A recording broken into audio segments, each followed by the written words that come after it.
recording, so hold on.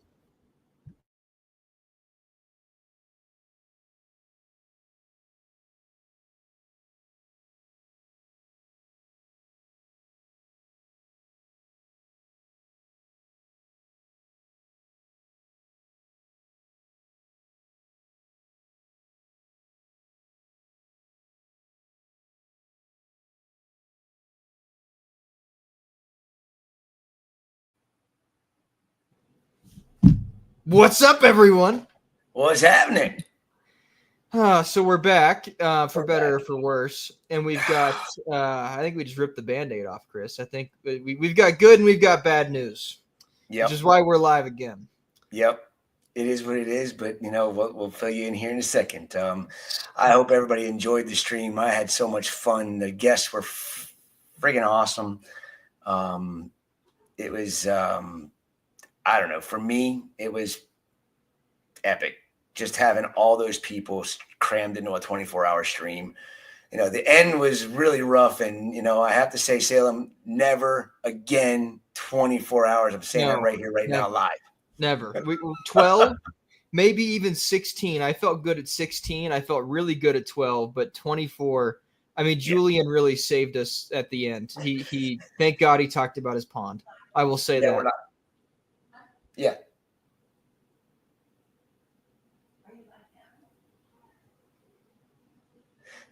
Yeah, so it's on. You got it on both our channels, right? It's on both of our YouTubes and my Facebook. So same thing as last time. 7:30. Oh yeah, we went live earlier. Yeah, we just did. We just decided to go on now. Okay, because I was going to share it so that people tune in. Yeah, well, they'll see it. Share it. Yeah, they'll see it. Well, I'll share it. I'll make it like a real thing too afterwards, and just edit out the parts, and it'll be fine. Yeah. Cool. So we're gonna talk about good news first, and then we'll cap the. Let's Salem roll with whatever he's comfortable with. Yep. Yeah. So I think we start the bad news first, which is the live stream was not saved because I am negligent and poor.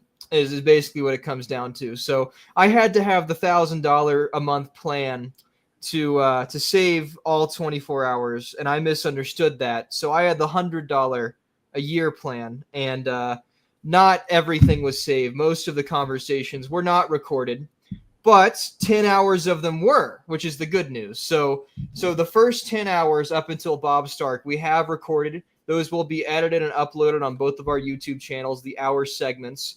But the other 14 hours were not saved, completely gone. I have tried everything. There is no way we can recover it. If someone in the audience recorded it, please send it to us. That will be fantastic. But I don't think anyone did. So what Chris and I are going to do is we're going to go back with those people and re-record with them. And we think that's better anyways, because after the 12-hour mark, Chris and I were already obliterated. We were operating at like 2% capacity, and we only had an hour. And most of those conversations could have went for like way longer. So that's our thoughts on it. I mean, there was so much awesome content, that we, had a blast with, and we had to cut everybody short. And we could have continued on with almost every single conversation for at least another half an hour, probably an hour. Some of them could have gone on for hours and hours, just because the conversations were just rolling. It was so much fun. And, for anybody that got to see the whole entire thing, and I know there's probably only a couple of them out there, the people that I know that did, they're crazy like you and me, Salem. Yeah. Yeah. All the way, which she's a trooper. It was so much fun, Salem. I'm so glad we did it. At the same time, I'm still hurting, bro. I slept in so late today, and just I was like, all right, I should cook some food, and I'm like, I was so tired, I went and got In-N-Out Burger because it was faster and easier. Like, I don't have the energy to even make rice in in a rice cooker, man. Oh, hey, the Facebook comments are working, so my fix on that did work, so that's great. Deal. So there's another positive.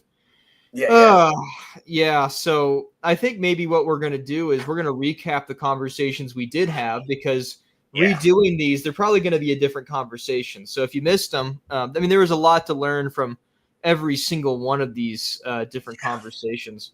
Information overload. I mean, seriously, I have a lot of it in my head, but it's going to take you and me talking about it to bring it all back, because it's just like it's all jumbled up, and I'm still not quite recovered from being up for 24 straight hours. I mean, I think Amanda told me that she thinks I fell asleep in the middle of one of the conversations because I had my glasses on. She couldn't see my eyes because of the glare, but she said I had this permagrin on my face for like 5 minutes. Dude, you were asleep. I know you were asleep. At one point, it was like maybe like I can't remember what hour. You were asleep at 2 or 3 points, man. Like little micro sleep things. It happened. I saw it happen. I didn't say anything, but it happened. Amanda watched your head go from being straight up and down to just over a 20-minute period, just slowly tilt and tilt and tilt, and he went poof, back up. She's like, I think he was sleeping too. Yeah. I still got 2 left over. We can go for 12 right now if you want, but I don't think we should do that ever again. Not happen. We don't have any guests lined up. No. We don't need we can sit around and talk for 12 hours, but we probably could. Who wants to hear just you and me? I mean, yeah. Oh man. So I guess so Andrew and Eli, that was a fun one. They talked about the coral lineage stuff with DNA. That was where I think we left off after Bob. I can't remember. It was Andrew and Eli. Yeah, it was an awesome conversation. Andrew's a wealth of knowledge, and so is Eli. And what they're working on and what they're doing is really, really cool. The gene bank thing I think is awesome. Understanding, whether or not you actually got duped and bought a real, say, I'm using home wrecker because that was one of the corals that I was planning on sending out. But actually, I still have it. I just can't frag it for them to send it out. But for the DNA testing, but yeah, it's going to be. Chris will have his eyes closed with a smile. Yeah. It definitely happened. I'm pretty sure of it. But yeah, I mean, that whole conversation was just so much information in that, so much fun chatting with those guys. So, I mean, I think, because we have the first 10 recorded, we don't need to talk about them. We'll put them out. They'll be out.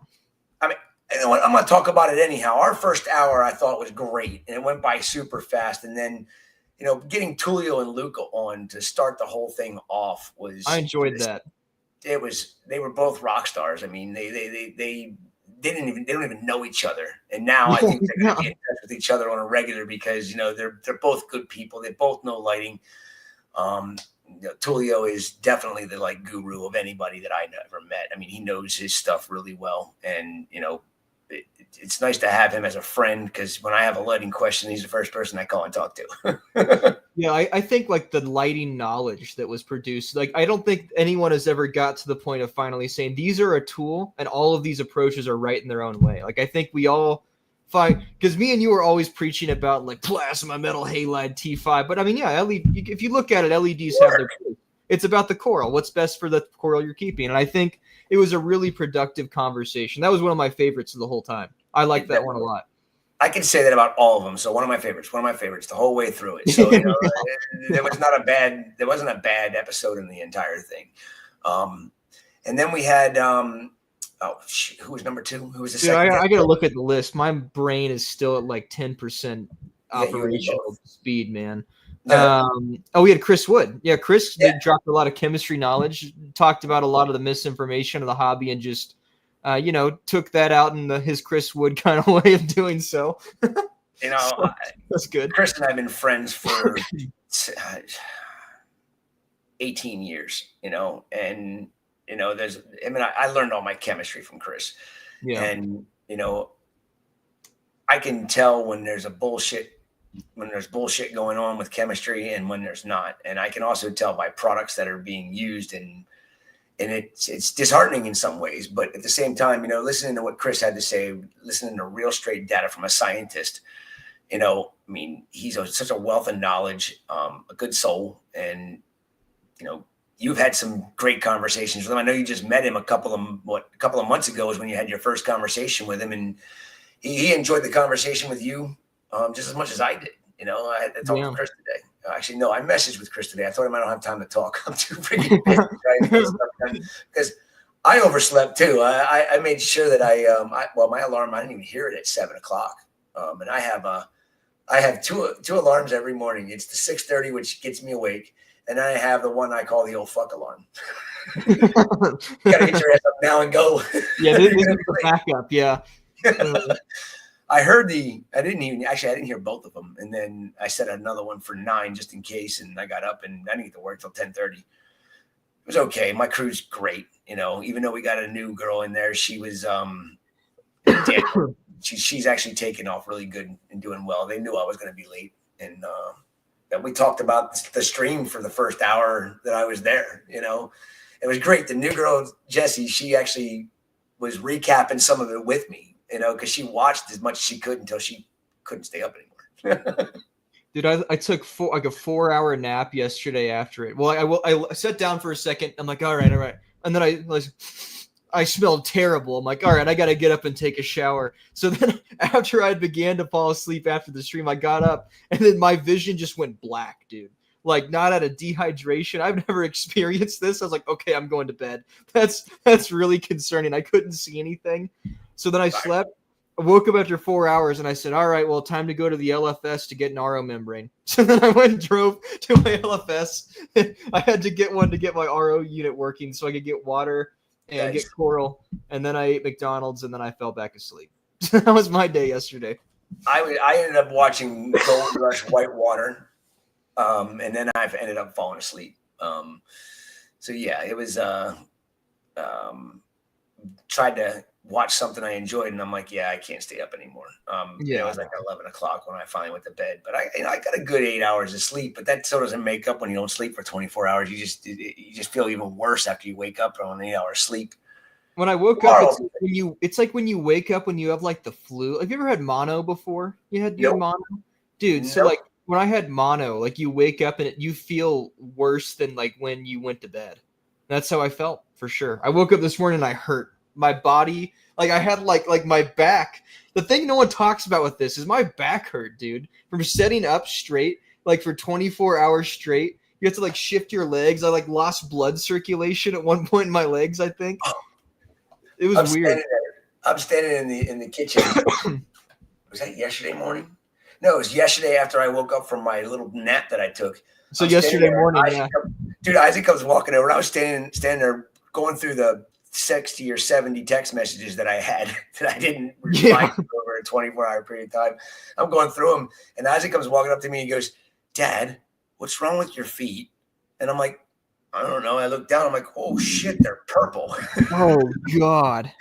So I guess my circulation from sitting the whole time had gotten screwed up. And when I stood there, I don't know what was going on, but as soon as I sat down, they got normal again. But my feet literally turned purple, standing there in the same position for a while. I was like, that's not good. Yeah, only 2 years shaved off your life. Don't worry about it. I'm almost 50, so you break it down. That's just the kind of shit you start seeing as you get older. Something you got to look forward to in about 25 years, Salem. Yeah, God, yeah. Oh man. So what we had Tulio and Luca, we had Chris Wood, and then we had Carrie and Jamie. That was a good one. Dude, we could have gone for like 4, 5, 6 hours. I mean, the first time I met Carrie, she was at my facility. It was about 3 years ago at this time. And we literally talked for 6 hours, and we had a blast. And Carrie gauges whether she can come visit me or not, whether she's got the whole damn day to freaking waste or to talk, because she knows that, when we get together, it's like conversation just flows. And I would love for Carrie and Jamie to be in, all three of us and you to be in the same place at one time, because it would be just a ton of conversation going on. They were amazing just to hear some of the things they're working on. I love the whole coral spawning thing, and it actually revised my real passion to actually get it done and do it right, and not do it quickly and half-assed like my last setup was. I want to get it done right and have something that I can, for sure be able to, do it and do it right. I want to try it with some species. I don't know if I can do it now, but I definitely want to do it. If I want to do it, there's 2 routes I might take. One is I'm an asshole, I'm going to flex route, which is like I want to do it with NPS or something stupid like that. And the other one is like, okay, what species would actually really? I think elegance would be cool to do. I'd like to do it maybe like elegance. I don't know. Jamie was talking about elegance. It blew my mind. He said they're long, huge egg and sperm bundles, and I'm like, well, that would make it easy. And he's like, right, that's like 1,000. I think it'd be easy, and like, dude, I'm thinking like a lemon drop and a Rasta, then like just try to get like one of every phenotype as the brood stock, and then see like what types of crosses are made. Like I just love elegance as a coral, and I think it'd be fun to play with that one. And it seems easy from what Jamie said. Yeah, dude, imagine like Chimera lemon drop Rasta elegance. You know how cool that would be? Yeah. Like that's the end goal there. Speaking of Chimera, I still have a Chimera Ghani. All right. Well, whenever you need to frag it, I would like to back that up. I'm not touching that thing till it covers a 4-inch tile. That's what whenever you need to frag it, you know, whenever that time may be, I would like that. But yeah, I'm hoping that I see more of as it grows out, more of the red and green shift from side to side. Because I mean, you can see that they're blended, and right there at the where they fused, you can see the sharing of the colors in the polyps. But my curiosity is going to be when I do eventually frag it, if I take a piece of the blue green and I take a piece of the red and I have them growing out separately, will they eventually develop the other color in it? That's going to be the interesting factor on that right there. And if so, you can take the yellow and the red, or the blue and the red, and then just take the pure pieces and put them together on the same plug too. So it'd be easy to keep grafting them. It's kind of like with caps, you know, you can just keep putting them together. That's harder than you think it is, though, because a lot of the things we call caps aren't even caps. I know they're the whatever the hell. But yeah, I remember Kevin tried getting grafting going with multiple different color morphs, and it just never fused because they weren't the same species. And he's like, they look like caps to me. I'm like, yeah, but you know, how many different monoporous species are growing in the wild that have a spiraling, cup growth to them? There's actually like a half a dozen or more species that do that, and it's hard to tell the difference sometimes.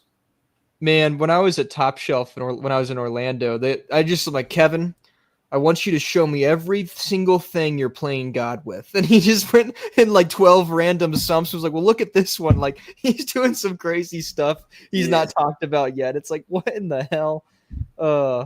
I'd like to see their Beast Monty, fused with a Jason Fox beach bum. That would be cool. Sick. That would be sick, especially if you get it to grow where you got, it all over the place. Not like, just a line, but getting it and manipulating it. I mean, manipulating the growth is something that's kind of an art. I'm pretty good with manipulating stuff to grow. That's something I need to start playing with. I just don't have the time to do it. One day. All right. So who else? Oh, go ahead. No, the 4 o'clock was, the 4 o'clock was, I just had it in my head. Huh? Steven Chuck. Well, that right there. That episode meant a lot to me, and I'm sure it meant a lot to you, because people need to know who Brian was. Yeah. And what he was all about. And the fact that, Steve and Chuck are able to continue with Brian's legacy for the Legacy Reptorium and the Legacy Aquarium. Again, you guys got to look it up. You got to, help them out. They're privately funded. It's not like they're getting grants and all this stuff. They're putting it together with basically the money that people donate to them, which is, the way I think is right to do it, especially for him. Yeah. And carrying on his legacy. But there was a great conversation, learning more about Brian and who he was. And, I guess Steve was best friends with him, and Chuck didn't know him as long, but, he was near and dear to his heart because, he's such a good soul. I think you enjoyed and you engaged in that conversation just as much as I did. It's going to be awesome. I can't wait to go up and see it. Yeah, I think it'll be a really fun trip. It was cool to hear how Steve, designed the plumbing and the filtration to be part of the display. I'm like, okay, yeah, gotta flex your work. Yeah, it makes sense. Like, his stuff is awesome. Like, that's probably really cool to the untrained eye. Is like, what in the hell is all of this? And it's like, 100%. Yeah, that's what you need to keep it alive. It's It's cool. It's part of the educational experience there. Yep. Yeah. Who else we had? Well, go ahead. Was it Bobby and Patrick? was No, next. it was Kenny after that from Kenny Poto. was after that. Yeah. It's a bummer that Adam couldn't make it on. He was so apologetic, but it is Yeah, what he it is. messaged me too. Yeah. And Joseph Gachet sends me a message. He's like, dude, I had no idea what I was getting into with this fishing tournament. He's like, I don't think I'd have been in good shape at midnight to come on there. He's like, so, it is what it is. And I told him, I said, we're going to have him on for sure. No, come on next time. Yeah. I go like around. talking to Kenny though. That was really insightful. How I like every talking to every single stick grower, you always learn something. And Poto has some super kick-ass sticks right now. I think it's cool how he lets everyone do their own system, their own way at his shop. That's probably an easy way to learn a lot pretty fast that way. 100%. Kenny was definitely a treat because I never really got a chance to talk to him, and that was it was nice to see him. He seems like he's a very reserved person. Did you notice that? How he barely looked at the camera the whole time. He's that's okay. That's guy. Him. Yeah, he's really chill. What's that? He's a really, when I've talked to him, he's a very chill, down to earth, mellow kind of guy. Yep. Yeah, I like him. Opposite of me.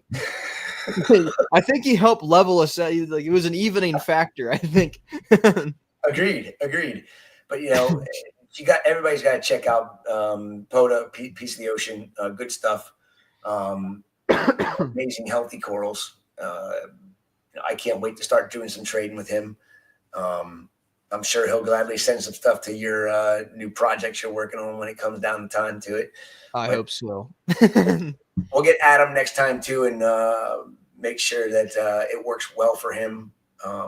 It's unfortunate, but it is what it is. No big deal. I'm sending Adam a whole package of corals this week, so didn't get a chance to do it today, but I'm gonna get it out there to him this week for sure because he needs to be backing up, banking it. Yeah, for sure. Then we had Chaos Incarnate, Bobby and Patrick, but I thought it was a really productive conversation. I thought it was a good one about the industry and where it's going. I agree with you 100%. Hearing from both of those guys, Patrick's Patrick. He's a whole different animal. I mean, he's a go. So is Bobby. You are. But I think, Patrick's like on another level when it comes down to just flat out crazy. Yeah. I love that about him though. Everyone's always like, Chris is so hard to talk to because I work with Pat for 2 years. It's probably why I can hold my own with you. It feels like a normal conversation because with Pat, that's what I was conditioned with, man, is holy shit. I'm learning how to deal with Pat, I like Pat, and I think you just, when it gets to the point where it's just an overload, you just got to let him have it. And he's like, yeah, he burns himself he goes back down to reality. He calms down. Yeah. So I think Bobby had some really good points about, distribution and like where LFSs are going and like, like basically how dry goods have kind of screwed over a lot of the LFSs nowadays. I really liked his thoughts on all of that. And I'm in agreement with him on a lot of it. I think that's where the market's heading. And I think it's unfortunate that I think he is right, but not discrediting what his thoughts are, but it's unfortunate that that's the way the market is going because I believe we really need LFS to still continue to do saltwater. Yeah.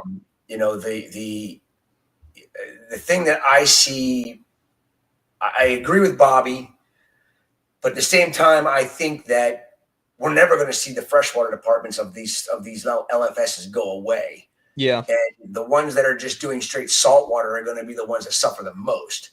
Because I got some of my full line stores that we wholesale corals to, they're busy as hell with their freshwater fish. And not everybody wants to go to online vendors to buy their freshwater fish. And you have a lot of bread and butter stuff that is perfect for beginners, and LFSs need to be pushing that.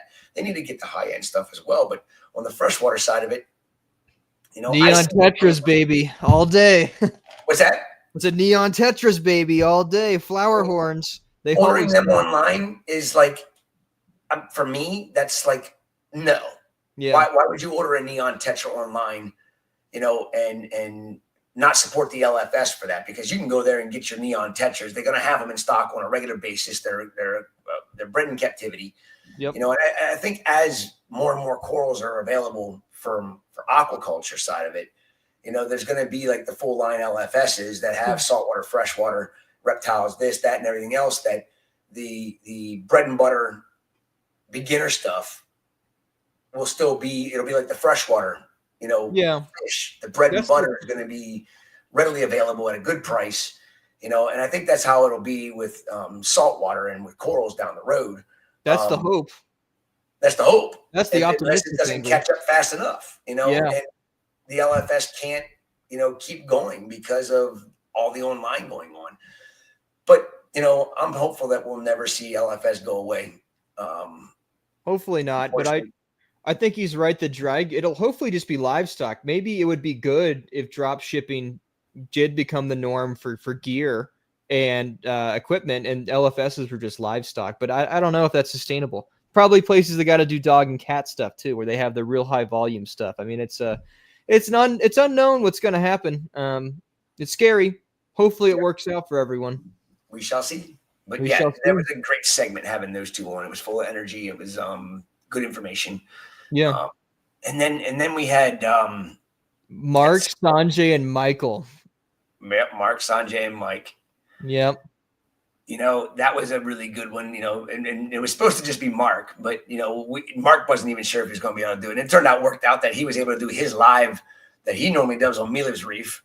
And he was able to come on with Sanjay and Mike.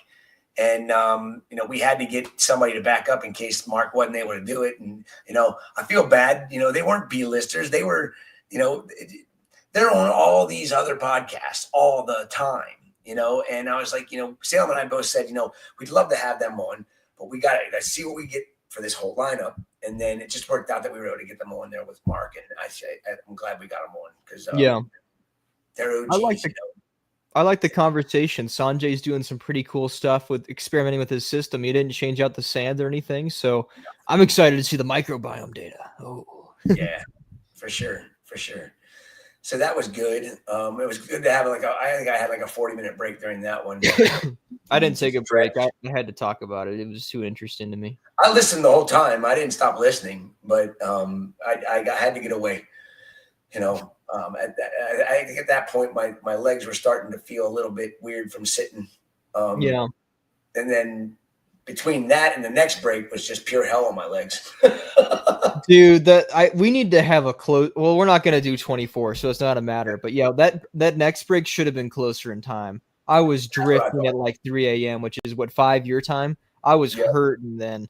It was not good. Yep. I agree. Yeah, Mark did a good job as like moderating. Like he regulated Sanjay and Mike more effectively than anyone I've ever seen. He was able to keep them in check and guide the conversation really well. Mark is really good at that kind of thing. Mark's a good soul. Sanjay, everybody. I mean, it was awesome. Who was on after them? Dude, I think I might have learned the most in who was on after that, which was just incredible. And oh my gosh. Shit. Dude, I've known Justin I've only known him for 5 years, but we never actually had an in-depth conversation about reefing. I knew he had his own shop and he had, a lot of projects, but I had no clue that he was the brains behind Ganio Power. And, dude, potassium, I'm thinking deep. I'm thinking so much about potassium and Ghani's. And I looked it up. I found some of the papers he was talking about where Ghani's inhibit each other because they're all competing for the same space. Like, dude, I'm like, Justin needs to go, if he has the time, and make a compatibility chart for like the different Ghani's. Because I bet there's ones we can keep with the maize balls, but it's only very special ones. And there's maybe some other strains you can have multiple farming systems for him. I mean, he is, oh my God. That was a great comment. And it asked Joe Cap where that was from, whether it was from Western or whether it was from Eastern Australia on the Barrier Reef. Because that's going to be, my thoughts are it was probably from Western because that's a secluded kind of area of reef that doesn't get to interact with, there's not as many species of Gania and not as many species of coral in general living over there. So my guess is it's from Western, and there's only a handful of species of Goniopora over there. And they're all very cool. I mean, they're all nice and vibrantly colored for the most part from what I've seen. But yeah, I'd love to know what species it is. I mean, if he can get down the species level, and I know nobody until I talk to Justin that can get down the species level on Gonioporas. Yeah, no, I don't know anyone at all. So that was, and then, the Thoster chytrids. That's something that him and I talked about a reef retreat. And I was like, there's something I've not heard about with the microbiome. Holy shit. Yeah, dude, that really excites me. Those little weird fungal things. Those are potentially very, very interesting. Let's take a quick pause. There's like 40 people on now. So if you didn't hear it, here's the bad news, which is we lost 14 hours of the footage. But here's the good news. We have 10 hours of it up to Bob Stark. All of that's going to be uploaded when I am alive and a person on both of our channels.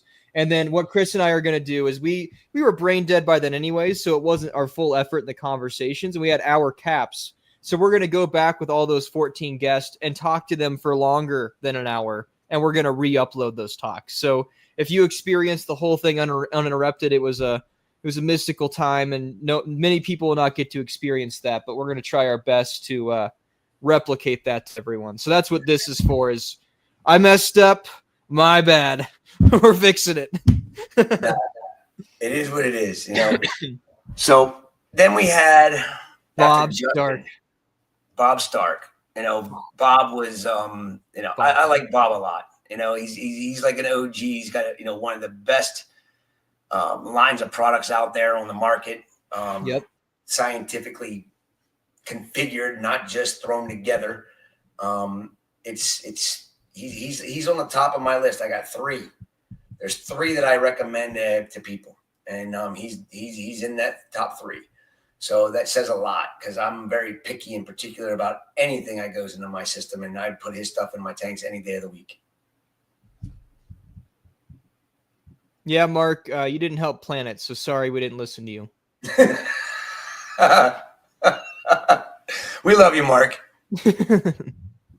I had to respond to that. We could not save it in 12 hours because we had already sent everyone the links and we were balls deep into it when we learned this information. So to stop the stream and then send out the links to 50 people again would not have been very easy to do. So it is what it is. We know what we got to do from here on out, and something like this should hopefully never happen again. But, you know, again, it is what it is. I mean, we turned the negative into a positive this afternoon by just saying we're just going to recap everybody that didn't get recorded. Yeah, and then after Bob, it was where's my list? We got to look at the list. Yeah.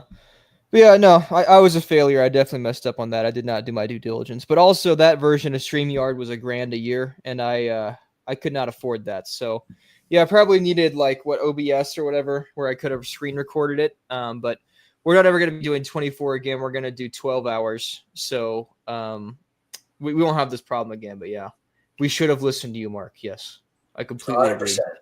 We should have listened to Mark. You were correct, Mark. Oh, it was Andy and no, it was Richard. Yep, Rich and Ben. That's right.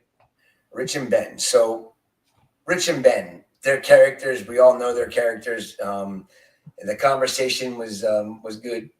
It was them being them and us being us, and it actually kept me pretty quiet the whole way through that segment. I was not. I was engaging. I was listening, but they're definitely.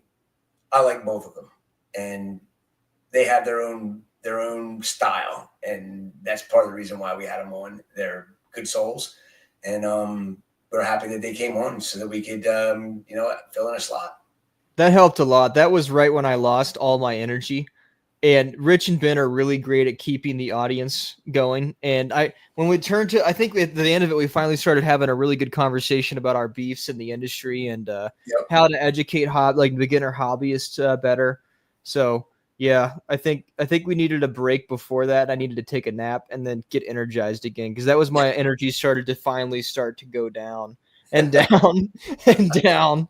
The next segment was Andrew and Alex. That got me. I mean, I was wide awake listening to that whole thing for sure. They're doing a lot of amazing things at Polar Reef, and it's nice to see that somebody that has the passion and the desire to keep these beautiful animals. I mean, a lot of people don't realize that Andrew Sandler is not just a guy that's got some money that he just started throwing this tank together. The guy's been a hobbyist longer than half the people that are in reefing world have been alive.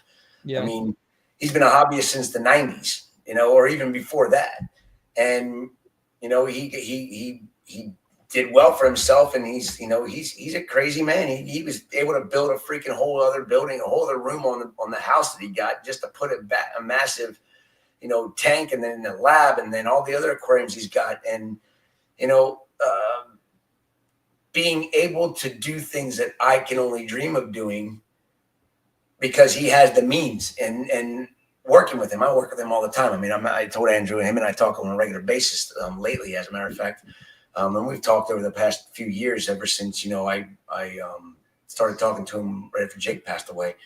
And he's, I like what he's doing. He hates to see the animals die, just like anybody that has a reef tank. I hate to see them die. And if he can help figure out what these problems or what are causing some of these problems and how to fix those problems, I'm freaking all for it. Do it. Get it done. Yeah, if you guys didn't watch that one, you missed a very astronomical, groundbreaking announcement, which is Andrew and Alex are working on phage therapy for coral and fish disease. So if you don't know what that is, bacteriophages are viruses, which are very, very selective. So they're viruses that only affect particular bacteria. And what these are, at least in the hope is in human medicine and many other areas, is a replacement for antibiotics. If you've got a particular bacteria which causes a problem, there is a bacteriophage to kill that bacteria. And they began isolating them and using them to treat corals and fish. So that was a super big announcement that they talked about. So that one is a kick in the nuts, to say the least, to lose that recording. We will have to redo that one for sure. Easy 3 to 4 hour stream with those two and all the stuff they're working on. And, just even stuff that I come up with that they haven't heard about that could just keep the conversation rolling. I mean, did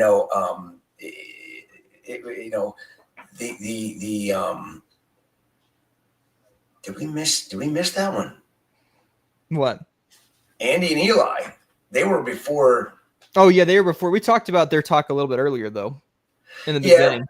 But we could have gone for hours with them too. I mean, yeah.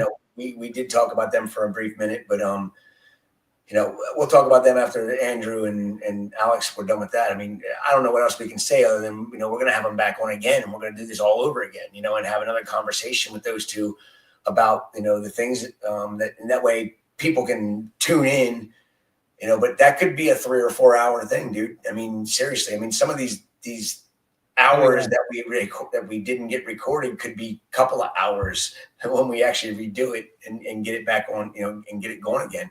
I think it'll be a better conversation too, because we'll be fully awake and not at the end, our conversation, like I say, with Julian, he was spoon feeding us for sure. It was a Julian lecture. Until the coral conversation started coming like right at noon. And then I got excited. We had over half an hour past noon. And I'm like, you're like ready to go again. I'm like, I ain't ready to go anymore. I want to go, but hell no, I am done. Yeah. The fork is in the freaking, I'm cooked. I was ready to go for like 2 more hours talking about weird corals to bring into the hobby with Julian. That was I was excited for that one.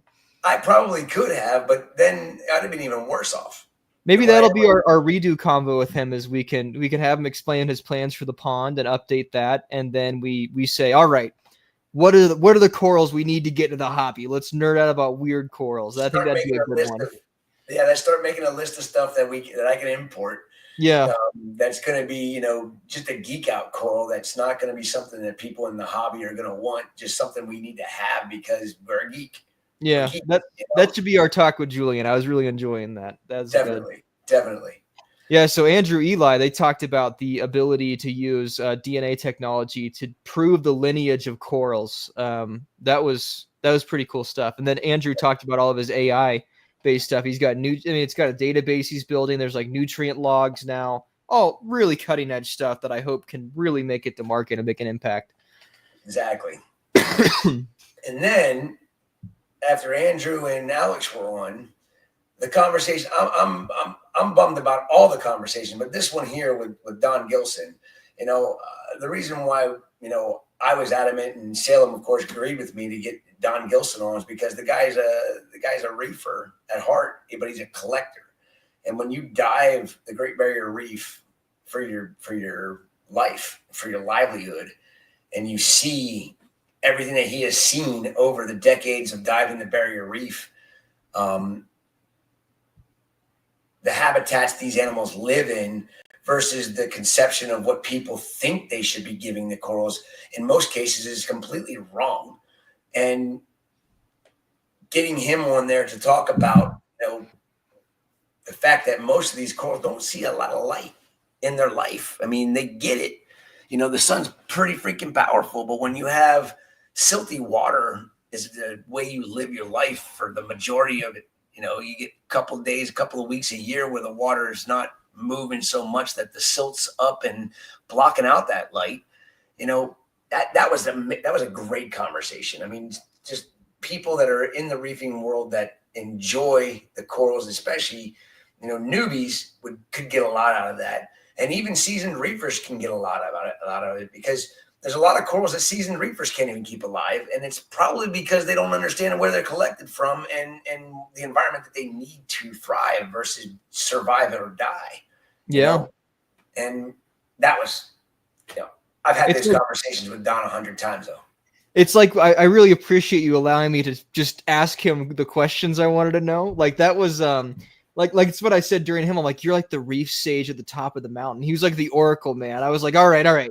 So what about trachees in this area? Where are they at? How can we mimic that? It's like, yep, there's the par we keep him at. No questions asked now. He's such a soft-spoken, like kind person too. He's just there like, well, here's where they're found. He's like my pops from Australia. Yeah. He's big grandfather energy for sure. Definitely. I mean,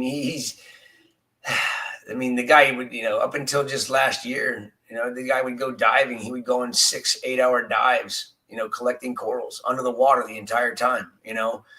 That's not hard on the body, and it's 72, I think Don is. I mean, all the props, man. That's an amazing life, to do that kind of thing all the time. I wish I could have made it to visit him when he was still had his company, but he still got his boat. And that sounds like a visit to me. There seems like there's a room in there for something. But that's the great thing is that, he's still got his boat, and I don't know if he'd still be allowed to be able to go out and do collection if he had used somebody's quota for a lease or whatnot. I don't know how that works. I don't know if he's letting that all lapse or what, or if we just go out and dive on the Great Barrier Reef. That's all I care about. I just love to go out with him because he's got all the spots to go find every type of coral you could possibly want, and we could hit that in a week. Easy, GPS spot to GPS spot, all the way around, fishing between the reefs on the, that would be the life, bro. If there's any company in the chat that would like to sponsor an Australia trip, I'm not begging for money, but it would be nice. It'd be great. I'm not doing some digital panhandling here, but. Well, and then, we had Vincent. The next person we talked to is a legend himself too, Vincent Chavez. I mean, he thought it was the next, 24 hours later when he was supposed to be on. And I'm messaging him like, dude, did you forget? He's like, shit, I thought it was tomorrow night. He's like, I'm coming right now. And he finally got on, but he was like energized when he got on to talk. He was just full of energy, and I was kind of proud of him. I was like, oh, dude's got a ponytail rolling. I'm like, I didn't know he drew his hair out. Oh yeah, that was the cool conversation to hear him talk about his perspective of how reef restoration is actually going when the rubber meets the road. He said, construction workers, they should keep their job as engineers somewhere else. That was funny. Yeah. It's like we use every method to save the coral, not just one. Yep. Well, and I love that about him is he's always innovating and using new ways to plant corals on the reef so that they stay put. And a lot of the places where he's replanting, they used to be reefs, but they've turned into rubble beds from dynamite fishing or whatever.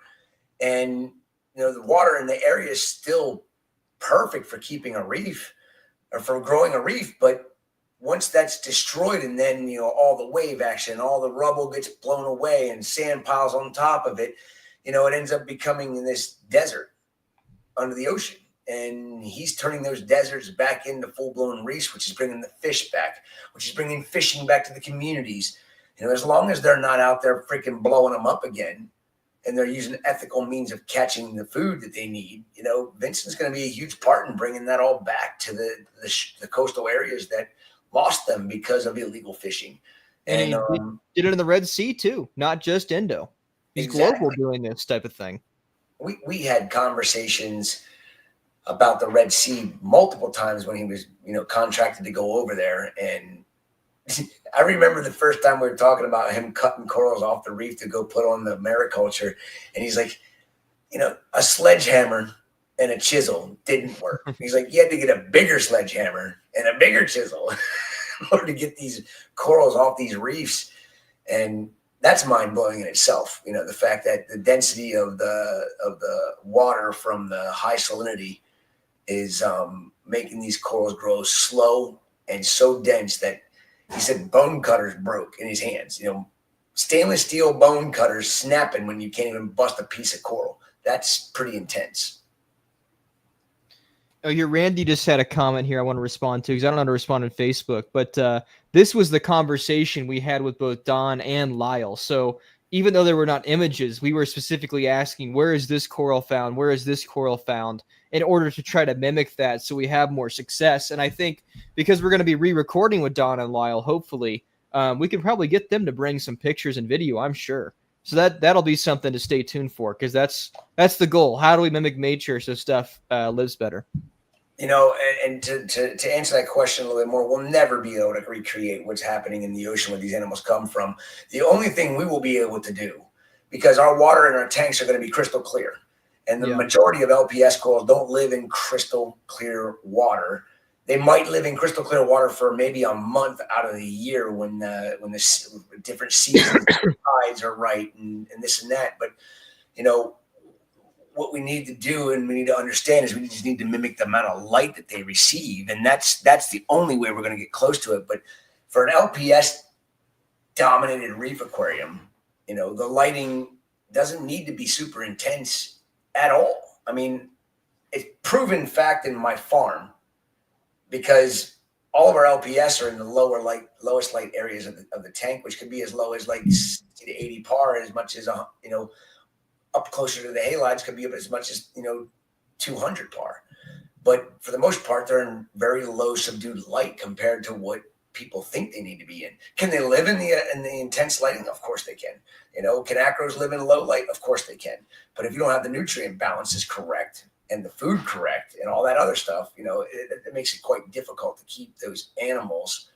But I mean, it will be cool the next time we have them come on because we'll go in a lot more depth in the conversation about the habitats and give people a better idea so that they can do better at giving them the proper light and feeding LPS corals. There's a lot of people that don't do it and they have no problems. I think it's about surviving versus thriving. And I think for these animals to thrive, we need to try to mimic that habitat the best we can. I think mixed reefs are probably bad in a lot of ways, at least in terms of that optimal health. Probably shooting ourselves in the foot. But I do it. I mean, I have to do it. But that's the thing is if you want to keep acros, you're not going to be able to keep it towards the front of your tank. You just make sure your most intensity is in the back, near the surface, and then have it get lower and lower as it goes down in depth. And you can easily keep a mixed reef, but it's an art to it. I mean, Jake used to say to me every time he came, I still don't understand how the hell you do what you do here. He's like, he got this insane systems with all these acros down the center and all these low light LPSs right in the same tank, no issues. And it can be done. It's just a matter of, figuring it out on your tank. The wider in depth your tank is, the easier a mixed reef would be, in my opinion. Yeah, I mean, if you have 50,000 gallons, I don't think it's going to be too hard. There's your micro habitats, man. If you've got the Steinhardt aquarium, I think you can figure it out. But that's, it's hard. It's hard in a 10-gallon for sure. It is very hard. Yeah. So, who do we have after that? Was Don. Then we had who was next? Isan and Julian Triton. Dude, bummed as hell that conversation didn't get recorded because, I have nothing against these companies out there that do their methods. I don't understand some of them, but listening to Isan and Julian talk about what they're working on and doing, I got to see a whole other side of those two. And I utmost respect for both of them. They're great dudes. They're welcome to, anytime. They can have my cell phone number anytime. I would be happy to have conversations with them. That's actually goes to say with any of these guys that we had on here. Just two really good people that love what they do. And, hearing different perspectives is always a good thing. And even if they're not, in my mind, agreeable, but they have a great method of what they do, and people love it, and it works. And nothing but props to them and what they built. I think at the end it got really cooking, talking about how they're going out on the boat and starting to take samples from different areas, and then it cut off. And then we also talked about, this is a big one that I think is a lot of, there's not a lot of good information on it. I think we're in agreement with them, which is MS versus OES. And being able to have a good conversation about that, I think, was very productive too, for any of the listeners that were on from the U.S. at that time, which is like 4 of them. Yeah, that was what, 3, 4 o'clock in the morning. Yeah, that was. I mean, I had 2 people that said they made it the whole way through it, which was surprising to me. Do I believe them? I don't know. I believe Luis, Acro Killer. I know he did it. Oh, he was commenting the entire time. I know Luis definitely too, for sure. For sure. Oh, have you been to see him lately? Luis? Oh, that's a different Luis. Oh, no. I'm thinking of You're thinking of the other Luis. Have you been to see him? Yes, I've seen other Luis. Yes, but Acro Killer Luis. Aren't you from what? North or South Carolina? Aren't you, Acro Killer? He's a big hobbyist. He's on Greg's live stream. He's all the raps usually. Yeah, he's a good guy. Yeah. He does do a lot of. Yes, yeah. Our Luis that owns the restaurant here. I saw him. Saw him about a month ago. I went and got some carnitas. Yeah, he always does good food. When you said Luis, I'm thinking to myself, I'm like, well, he told me he kills acros. Maybe he did come up with a new name for his handle. Is it Acro? Yeah, he's in Tennessee. Okay, I thought you were in the. Where am I? I thought you were in. What part of Tennessee? Yeah, where are you at in Tennessee? I didn't know you were in Tennessee. I never realized that. I'm thinking about heading back to Gatlinburg or Sevierville, in the next couple of weeks for a hiatus to get the hell away and then just sit and enjoy the Great Smoky Mountains again. Clarksville. Clarksville, where's that? How far away from? That's more north, isn't it? That is north. Isn't it north? Knoxville and central. I don't know. Yeah, there's cool stuff in Tennessee. When Remy and I went through, dude. Yeah, yes. North of Nashville, he says. Yeah, thought it was like northeastern or northwestern. Yeah. So who did we had? Then it was 5 o'clock. Then it was Drippy and wait, was it? No, it was Lyle. It was Lyle. Oh God. Yeah. It's another one. That was a great conversation. It was the first time I actually talked to Lyle. I've heard so many good things about Lyle with Don, because Don and Lyle are friends. And we actually digressed away from what we really wanted to talk about with Lyle. We kind of just recapped what Don and us were talking about. And I'm okay with that. I mean, we definitely have to stick to a more fish-oriented conversation on the next time we do something like this, because there wasn't a whole lot of fish talk going on. I think you and I both know who we should get on for that, which is on our short list, who works with Lyle. I think that'll be our good fish guest, which we don't need to spoil. That'll be a very good one. Yes, that'll be a very special guest. That is the guy. That'll be awesome. Crazy, amazing, and awesome all at the same time. Any nice fish from Aussie, he's probably caught it. Yes. Probably. Yeah. Yeah, Lyle was good. If they're rare. Especially if they're rare. And rare doesn't mean that they're not common in the ocean, if you know what I mean. Yeah. They're just rare because they're hard to get. Yeah. Oh, yeah, no, I like talking to Lyle, though. He had a really unique perspective. I guess maybe not unique amongst the importers or collectors or exporters, but, people that are the common hobbyists, or even people that are just own a shop, don't get to hear what it's like for the people actually at the base of the supply chain. I mean, that was hearing his thoughts on how the government is just like putting pressure on them. It was really interesting stuff. Yep. Very interesting. And then it was UK, the British Bonanza. Yes. That was good too. I mean, Paul pretty much dominated that conversation for a while. And I love Paul. If it wouldn't have been for him coming to my facility 4 or 5 years ago, the Royal Court of Hammers would have never been a thing. We'd have had but I love that idea. And then my daughter took it and ran with it. And it was all because of Paul. Yeah, I liked, I hate Paul right now, kind of, because I finally was beginning to fall asleep. I was laying on my bed My eyes were closed. I was drifting off, and he's like, "Yeah, I think that eDNA testing in the microbiome will really be big here in Britain." And I'm like, "God damn it!" And I came and walked up and joined the conversation. He interrupted my sleep with a tempting talk, and then it was a great talk after that. It was Drippy and Tom and Rob were all great. It was the beginning. I was listening to it. I was eating some food, and they were talking about the UK market. Okay, now there's 50 people. So now I got to rip the Band-Aid off again. We lost 14 hours of the stream. We're re-recording it. There's 10 hours. It'll be up in 2 weeks. No, there's no way to save it. Yes, I messed up. Yes, I'm sorry. No, you can't watch it on YouTube. Yeah, so anyways, we kept talking about all this stuff with the UK market, which I thought was pretty interesting. Yeah. All is good. We'll get all that information back out there for sure. It'll take a little time. It ain't going to happen in the next couple of weeks. It'll be a couple of months, but it is what it is, and we'll get it done. And then we had Matthew. After the Reefers Network was on, we had Matthew from South Africa, and hearing him talk about what it's like to reef in South Africa, and it sounds to me like the internet is taking over down there as well. Yeah. So, but and then hearing him talk about the native corals, and he thought they were acans, but I think they were Micromucea mochacensis.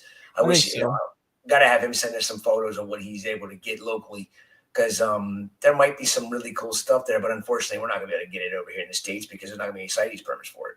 I mean, I thought it was crazy that he said it's illegal to propagate corals. So they can't even trade amongst themselves. If they get an Americulture colony, they can't trim it to take off any dead tissue or anything. Like, what a crazy law. And they still have a surviving or thriving, reef industry there. It sounds like still a couple shops and a couple hundred people. He had enough maintenance accounts to make a living off of it. It sounded like, so that was pretty cool. Yeah. Makes no sense, but it is what it is. I mean, a lot of governments don't make any sense. So yeah. Yeah, it was cool at the end, helping him discover the American name game. He's like, I've got these anemones. And we're like, that sounds like Chicago Sunburst. And lo and behold, he shows us, and he's got CSBs down there. Now he can. How he got them is beyond me, though. I mean, I guess what the hell? Somebody could ship them to him. There's no permits involved with anemones. So, I mean, I guess that would be something that somebody reported, or somebody was here and they brought it back with them, with them on their trip, and then now they're here, there, and everywhere. Yeah. So that was pretty cool. That's probably like the Holy Grail down there, man. He's probably got like the whole industry's net worth in his tank and CSBs. Right.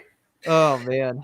Yeah. After that was one of my favorite talks, which I think really highlights something that will be the future of this industry, which we'll talk about more. But Felix and Roger from, as they corrected our pronunciation, Tunza is how you say it. Tunza. So Tunzi, they came on and they showed us some new products that they're working on. And man, it is some innovative stuff that is really well engineered. Super cool stuff. Yeah. I mean, I think that Mark Coates from Ocean Sea Wave took some notes on that one, because they have, German engineering, no matter what anybody ever says, their products are expensive, but they put their heart and their soul into it. And I know Mark and Paul put their, they put their heart and soul into the unit, and I had them push this one through quickly, and I know that they'll get their product up to par. But to see them with their the marrying their wave pumps to the oscillator, and then being able to program how intense the pump is at every degree as it goes. I mean, holy, that is insanity right there. I was like, really? It's carbon fiber, dude. What time was that when they were on? That was 8 a.m. Yeah, I was hurting because I was looking at it at 9. I was looking at it going, why is it taking so long for this hour? I'm having a great conversation, but it's not going as fast as what I think it should be. And yeah, that was, and you see Felix, you could tell he was nervous, and I think he was worried about his English, but he did so awesome. And he seems to me like he's just a mellow, great soul that just loves what he does. Third generation, right? Yeah, third generation of the company. One of the oldest companies in the industry, and he's running it now. As his grandfather made it. Now he's doing it. and to be calling it Tunzi for 20 plus years and find out that it was being called Tunzi and it's Tunza. It's like, okay, thanks for correcting me. Why the hell didn't anybody else correct me 20 years ago? It's like, to me, it's like, okay, you call a Ophelia polyp a head. I correct people all the time, but I don't think anybody's ever going to call a polyp by what it really is on a Ophelia, because it's just been ingrained in everybody's brain to call it something that it's not. Tunza, I will always call it Tunza from here on out. Never call it Tunzi.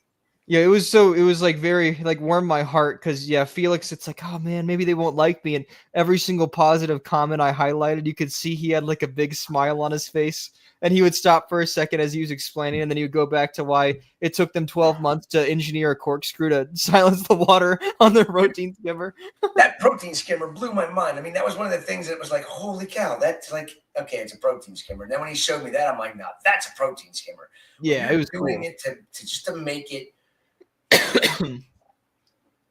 It's a male-dominated hobby. There's a lot of women getting into it, and that's the other thing we got to figure out how to do is to get more female guests on. But it's difficult. A lot of them are too involved with companies. I wish we could. We'll figure it out. You and I put our heads together with Amanda, and we'll get more females into our conversations. But my point is the biggest problem with a reef tank in a house that is a family, a lot of times it's just noisy, and silencing a reef aquarium by silencing the drains is like suffocation to the reef. But the protein skimmer falling into the sump is noisy as hell as well. And dude, that corkscrew just eliminated that problem 100%. That is one way, it's a Tunza. Yeah, Tunza is not the cheapest product on the market, but they're great build quality. And now this aspect of it, people should be buying the Tunza freaking skimmer. They got a 5-year warranty on all their products. Every single aspect, like even the raw materials are from Germany or at least Europe. I mean, it's not Chinese bullshit. It's not going to break like a lot of those products. And it's like middle of the road pricing. There's the high end gear. There's the really high-end gear, and then there's the Chinese knockoff shit, and it's above that, and it's got the 5-year warranty. I think some of their equipment's probably some of the best bang in the buck on the market, and they don't have a large marketing presence in the United States because they're a very German-heavy company, and I think that that's why they're not big. Just no one knows about them, dude. 25 years ago, they ruled the wave pump industry, bro. I mean, in the U.S., they ruled wave pumps. I mean, I remember the first time I saw a Tunza wave pump. I was like, what is that? That is freaking awesome. And then I was too broke to buy the damn thing. So a buddy of mine that had a little side business that he was doing, he went to a hobby shop and bought a boat propeller for an RC car. And we took apart a MaxiJet. And now you see MaxiJet mods. They sell it with the MaxiJet 1200 pump, has the mod in it, so you can turn it into a propeller-based pump. And that was my version of a Tunza back in the day, was the MaxiJet with the little impeller that we mounted on the thing, and it worked amazing. I mean, the amount of water flow you got out of that, of course, it wasn't built like a Tunza, and they broke half the time. They'd get 3 or 4 months out of them. We'd have to rebuild them.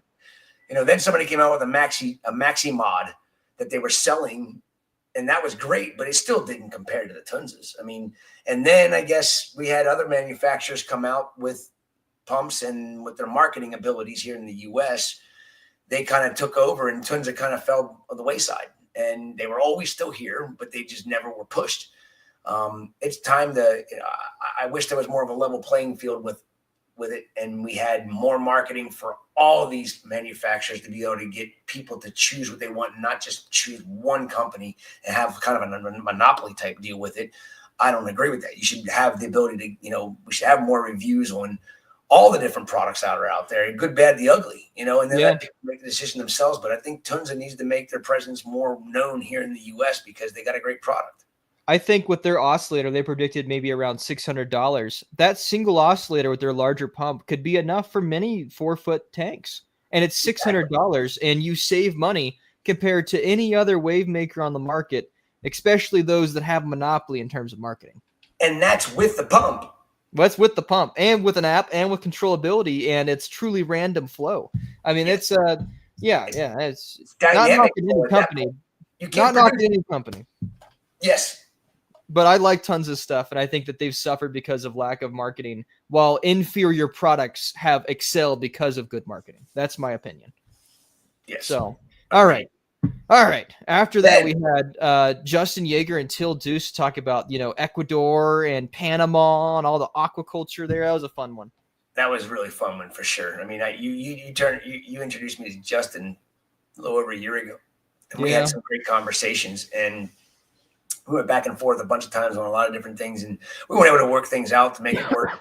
I think it was because of the amount of product that was available for me to get, and now that you got Till involved and he's doing even more, I mean, who doesn't want, Molly Miller blennies in their tank? They're just so hard to find from the Keys, and then, I'm not importing them from Belize or anywhere else, but I mean, you got aptasia problems in your tank.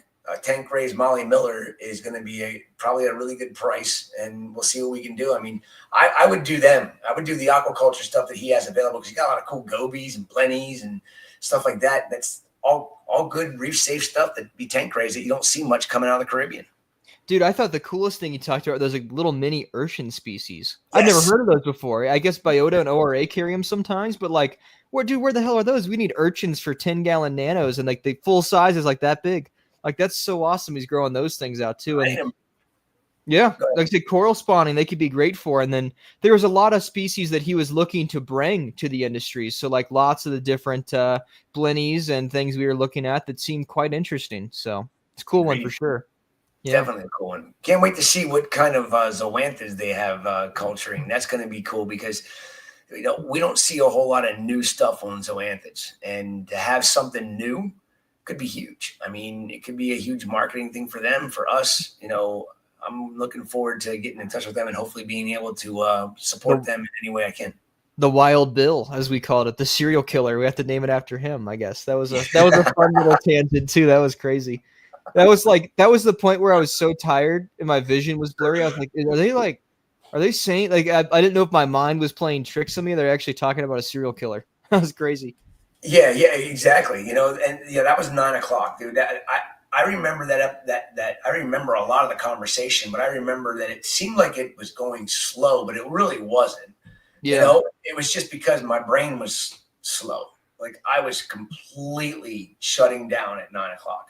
And then the 10 o'clock came on with Anand and the Aqua Whiz, and I'm sitting there going, I gotta get my wind back. I gotta talk to him about this damn thing, and to hear him talk about it and all the things he's been doing with it, that was really good. I think that everybody that wants controllability, that doesn't want a controller like an Apex or a Hydros, and they want to do something simple like Kalkwasser and calcium reactor like we do.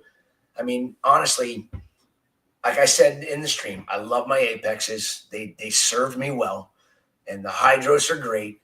There's so many features that are going to be on there that I'm not going to be able to utilize, because I'm not a hobbyist, and it just doesn't make sense to utilize all those extra features. And to get everything I want, it's going to be quite pricey for me to redo my whole place, and having this unit and then just a pH controller.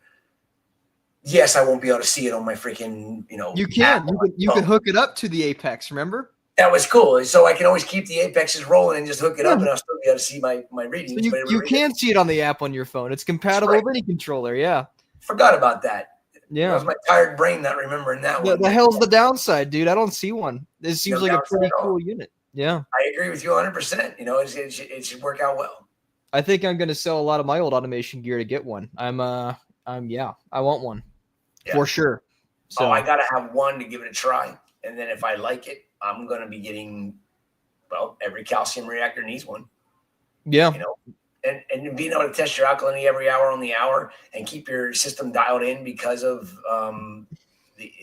that would be the only thing I won't like about it is because the Apex is every 6 hours I test. So if if it's every hour on the hour, the problem I have with that would be I have to dump the entire reactor, and that's going to raise the alkalinity up even more. So I'm really going to have to dial my damn reactor in more than what I already have. Is that a bad thing? It sounds like you're bitching about doing some work, Chris. Dude, it's just it's not that. It's that I don't have the time-consuming aspect of it. The way it works now is great, but I do believe that what I'll just end up having to do is go to Atlas Scientific and get a 3/8-inch peristaltic pump, because then I can, it won't take long. I mean, if it takes me a week to dial it in, I can do it. Well, did you not hear what he said? There is the controller. There is a regulator that links to the AquaWiz that does it for you. There's two devices. There's the AquaWiz, which tests it all reagent-free hourly. And then it feeds into a regulator for the calcium reactor, a smart regulator, which takes that data and, modulates the bubble count or whatever type of model calcium reactor you have. So it'll dial it in for you. Also, then it would just be dialing in the bubble count. So the bubble count would continuously be going. But because of the flow going through I see that working, but that would mean you would just have flow through in the calcium reactor, and there wouldn't be any restrictions on the water going through. You just set it at, like right now mine's at about 150 mils a minute. Yeah. So I would set it for, more than that, like 500 mils a minute.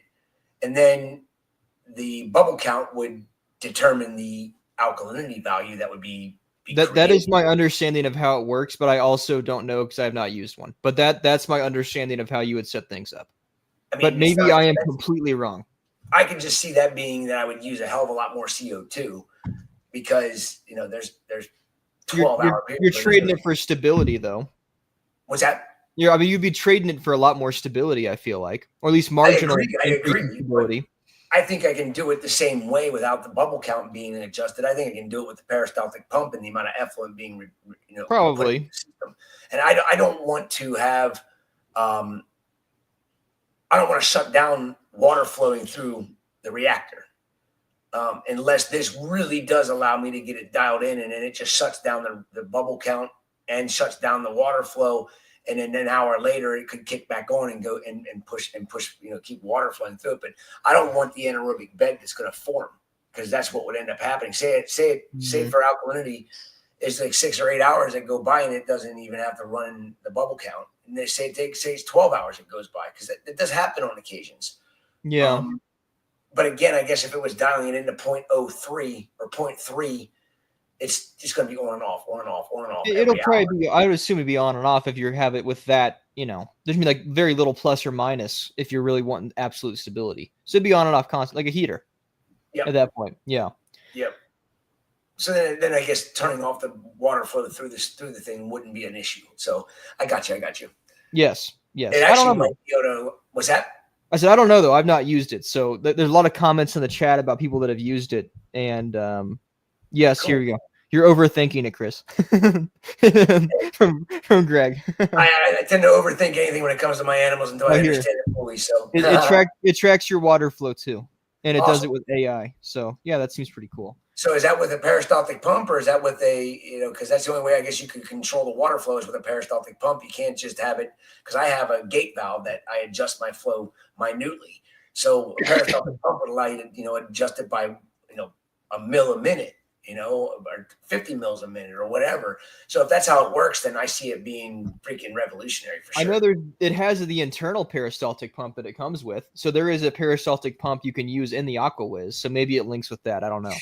Dude, that thing's not going to work. A freaking reactor that holds 80 kilograms of media, bro. I don't see that being possible. Yeah, he says the controller has an internal valve. Gotcha. Okay.